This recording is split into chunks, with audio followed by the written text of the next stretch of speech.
Ini cak ayam saja. Ustaz cak biawak puan.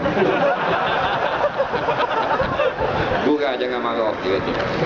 Lepas tu lah kita nak cerita sikit tentang bukan amalan kita. Amalan ni sebenarnya atas masing-masing lah. Lepas tu dalam kitab hadis tentang amalan, macam-macam amalan Nabi suruh. Kita nak buat semua tak mampu. Tak mampu pun.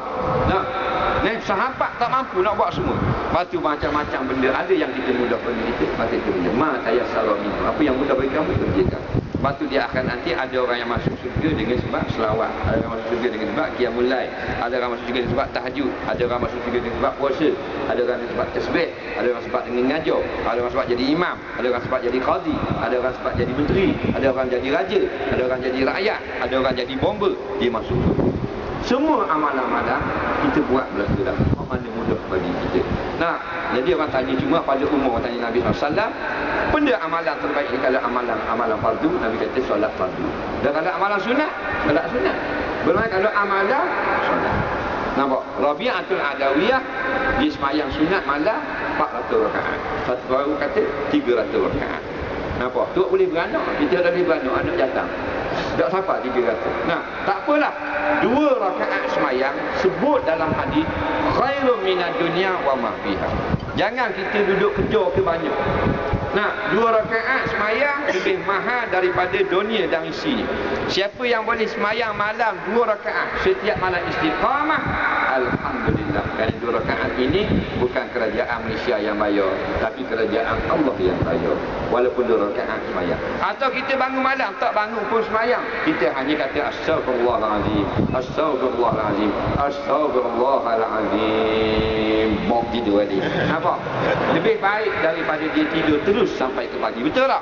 Maka setiap amalan walaupun yang paling kecil akan mendapat balasan yang sangat besar, kerana yang membayarnya adalah orang yang sangat kaya, iaitu Allah yang ghaniyun 'anil 'alamin, yang sangat kaya. Bila Allah yang bayar, tidak ada benda yang sedikit. Bila Allah yang bayar, tidak ada yang murah. Bila Allah yang bayar, jangan kita pandang enteng atau kecil, kerana dia sangat kaya. Lepas kita tengok di Sweden, di Norway, pekerja penyapu sampah saja sudah dapat 2,000 euro. Duit kita dalam 10,000 ringgit Malaysia.